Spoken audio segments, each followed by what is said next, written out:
It looks like next week we might actually be getting a Sony A7 IV. Oh my God! Okay, it's happening! So let's run through all the rumors and what they mean. Now remember, all these are rumors. No one really knows anything until it actually gets announced. If it gets announced. So it looks like it's going to have a 33 megapixel sensor, and it's going to be a newly developed sensor. Now this will be up from the 24 megapixel sensor on the A7 III and up from the 20 megapixel sensor on the Canon R6, which I'm kind of thinking is going to be its almost direct competition in like the Canon world. Now obviously we were never going to get the 50 megapixels from the Sony A1. 33 is a decent number. I'm using the A7S III for my stills camera right now, and this is a 12 megapixel shooter. So to have 33, nearly triple the megapixels that this has, is going to be nice. And if you have an A7 III right now, going from 24 to 33 is going to be a nice jump for you as well. This is allegedly being tipped as a newly developed sensor too, which means it hasn't been in a Sony camera before.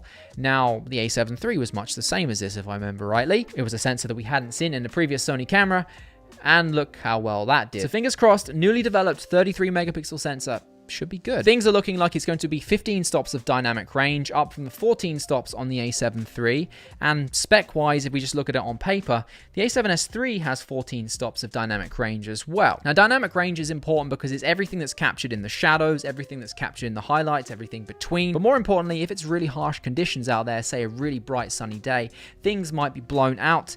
More dynamic range might mean that you're going to be able to capture more information there. So more dynamic range is a good thing. The higher the number, the better. Before we go any further, if you are a photographer or videographer, you've probably heard of the annual 5-day deal. It actually just started again today, the day this video was posted, hopefully, if I got my calendar right. If you're not aware of what this is, essentially it's a bunch of tutorials, resources, learning material, videos, all brought together into one big package from creatives all over the world that typically sell all this stuff individually. If you were to buy it individually, it would retail for over $2,100, and you can get it as part of the 5-day deal for $89 until October 19th.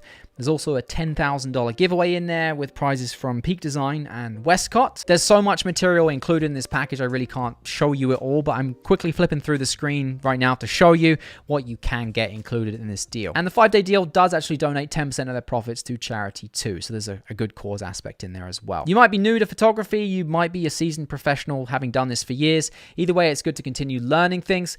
If you're interested, I'll pop a link down below. Remember, 5-day deal expires October 19th. The rumor sites are leading us to believe it's going to be a $3.6 million EVF versus the current $2.35 million EVF in the A7 III.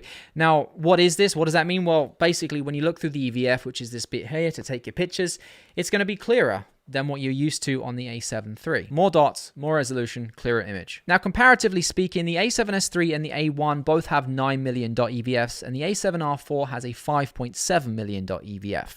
So this is definitely lower quality than that, but still pretty good compared to a lot of the competition out there. This is an easy way that Sony can cut corners to keep the cost down. The A7 III is obviously a more cost-friendly or budget-friendly camera, so it's never going to have the same EVF quality that those higher-end cameras have. The screen on the back of the A7 III is allegedly receiving a bump up from the current 0.9 million dot LCD up to 1.44 million dots. Now, although that sounds like a lot of dots and a lot of resolution, that is low compared to things that Canon has done, things that Fuji has done even from years ago, but it is pretty on brand with what Sony does. Even the A7S III and the A1 both have those 1.44 million dot screens. I'll be happy if they use this screen because it is an improvement over the A7 III screen, and that screen had a ton of exposure issues with reading highlights and things like that. And this screen, the A7S III screen, which is the 1.44 million dot one, doesn't have those issues, so I'm just happy that we might actually get an upgraded screen. Rumors are suggesting that we will also have the flip screen, the fully articulating screen from the A7S III.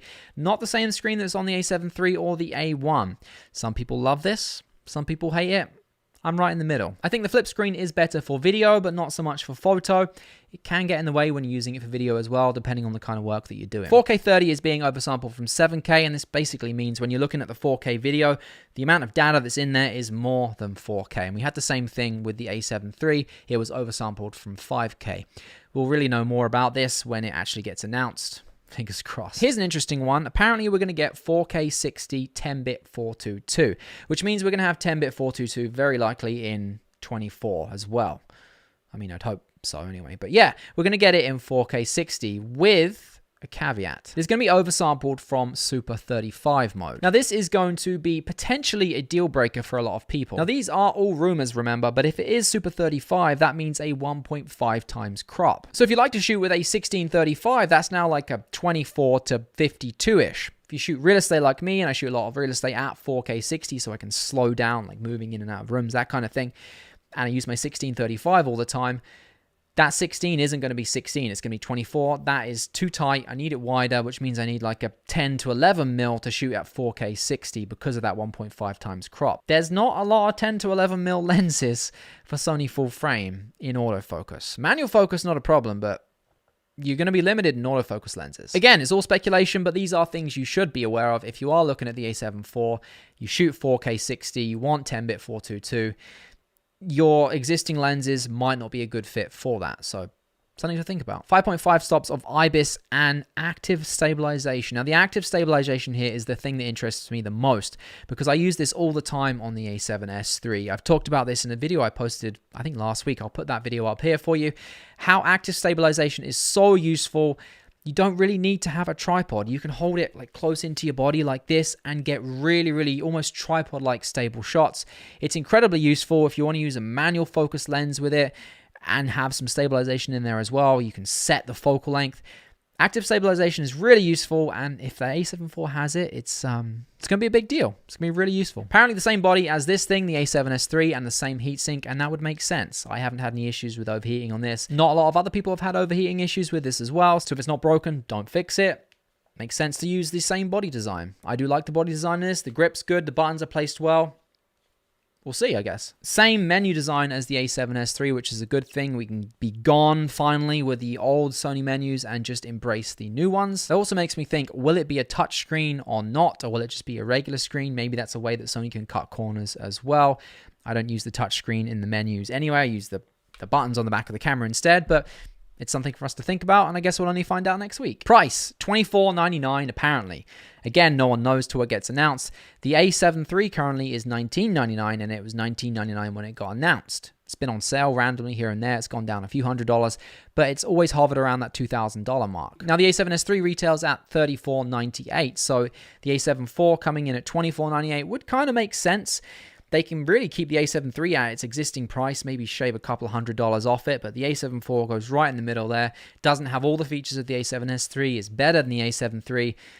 That price kind of makes sense to me. My questions are, what are we going to see in terms of autofocus technology? Has it really been improved over the A7S III, over the A1? It doesn't really need to be improved. It's already fantastic, but if it has, that's a good thing. Will we have the ability to shoot in S-Log3? Will it be the same color science as the A7S III and the A1? Will we have things like S Anytime? I don't know. We'll have to wait and see, and those are questions that we'll only find out when it actually gets announced. So that's all the rumors out there right now for the Sony A7 IV. I would love for them to just squeeze some stuff in that we just weren't expecting, like they did with the A7 III, and just really blow people's minds, get them excited about getting a new camera.